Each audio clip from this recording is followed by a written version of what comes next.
I finally made a decision on this lens, and I am going to be returning the DJI Action 6 macro lens.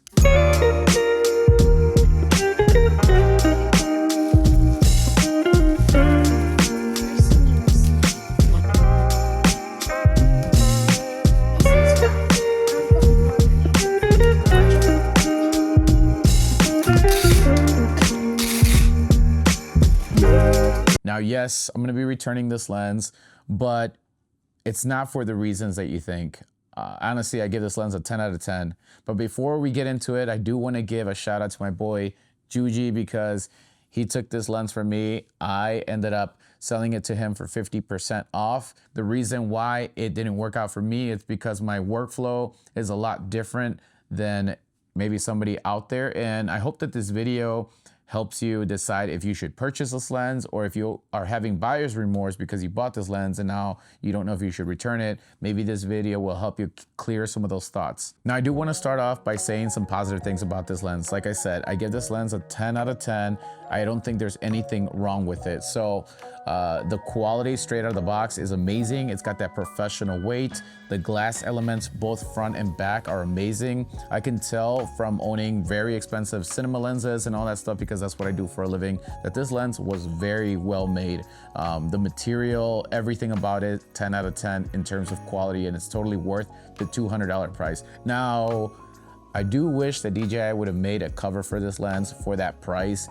They could have at least made a little cheap plastic thing that goes over it, but you get no cover with it. So that kind of sucks. DJI, if you're listening, please make a cover and send it out to everybody that has bought this lens, because I don't think that people should pay for a cover if you do end up making one. Now, this lens works perfectly. It does exactly what it's supposed to do. If you want to see some footage, go to my macro lens vlog where I opened up the lens. We tried it out. I went around and showed you some footage, took it on a vlog and all that stuff. So that's not going to be here. It does exactly what it's supposed to do. It gives you that close focusing distance. So if you were to put something this close, these letters would be in focus and I would be out of focus even at this distance, and back to infinity, which is the mounted setting here.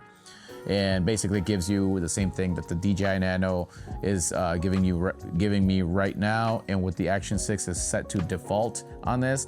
I think it's like 35, 40 centimeters in focusing distance for like the stock default lens that these cameras come with.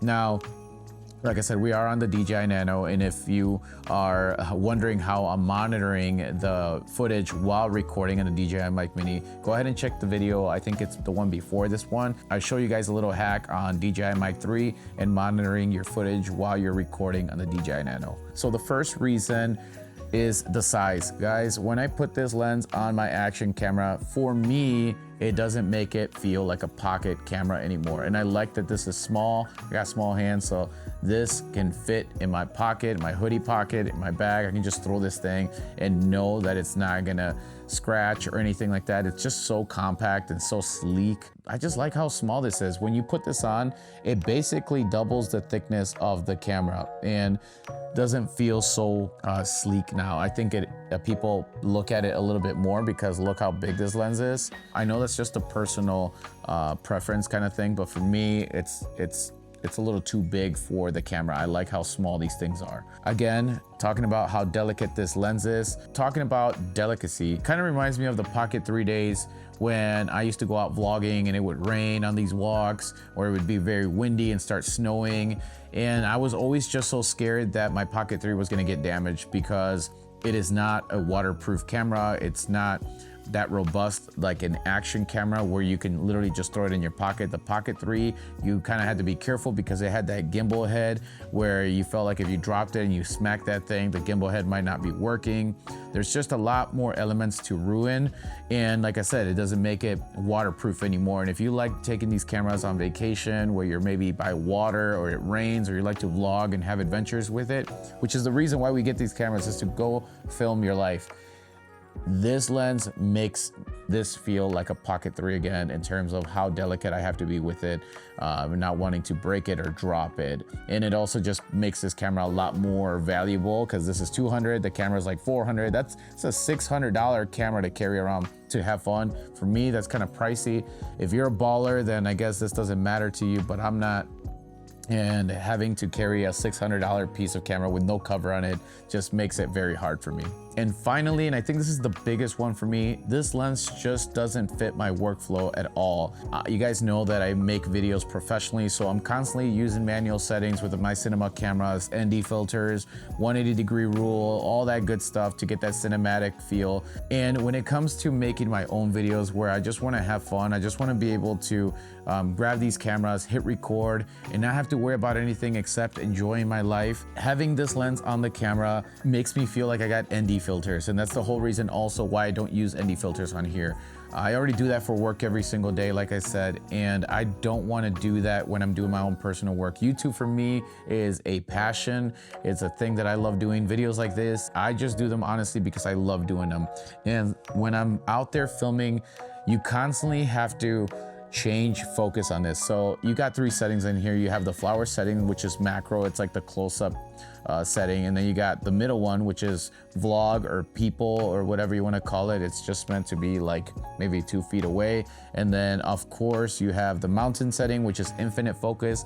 That's what the Nano is on right now. That's what your camera is by default with this lens. When you're trying to show something off with your camera like this, you're gonna have to put it on the mountain setting so that thing can be in focus. And then when you turn it back around, you're gonna have to stop. You're gonna have to turn this to the vlog or people setting so that you can be in focus. And then you'll also have to learn how far to put your camera, because if you put it too close, you're gonna be out of focus. If you do it too far, you're also gonna be blurry. So it makes things a little bit difficult, especially when you're out there running around, vlogging, hopping in your car, mounting this thing on your suction mount, on your chest, or wherever you wanna put this action camera. You're gonna have to adjust focus on it every single time because this doesn't have autofocus. The camera doesn't have autofocus like the Pocket 3. So that is one thing that I just didn't like about it. And that's actually the biggest main reason why I'm gonna be getting rid of this lens, is because of the workflow. I wanna be able to just take this camera, put it in my pocket, hit record, and be able to go out there without having to slap on like ND filters. Like that was another reason why I don't use ND filters anymore. And I preach to use these cameras in auto because that's what these cameras were designed for. It's just gonna make your life so much easier. You're gonna enjoy these cameras and you're gonna have a lot of fun with them. So as long as I can shoot D-Log footage and I can color grade it, the audio is amazing with these DJI mics. Unless you really, really want that motion blur, or you really, really want that background blur, and you're willing to put the work, then this lens is gonna be amazing. ND filters are gonna be amazing. So if you wanna combine both, like Chris Meets Chris does for his videos, and you want that look, that motion blur, but wanna put in that extra work, then I think you're gonna love this lens. If you're like me, where you are a professional, maybe you're not, maybe you don't even know settings or anything like that, I'm gonna highly recommend that you do not buy this lens at all, because you're just gonna add more work to it. I already, like I said, do this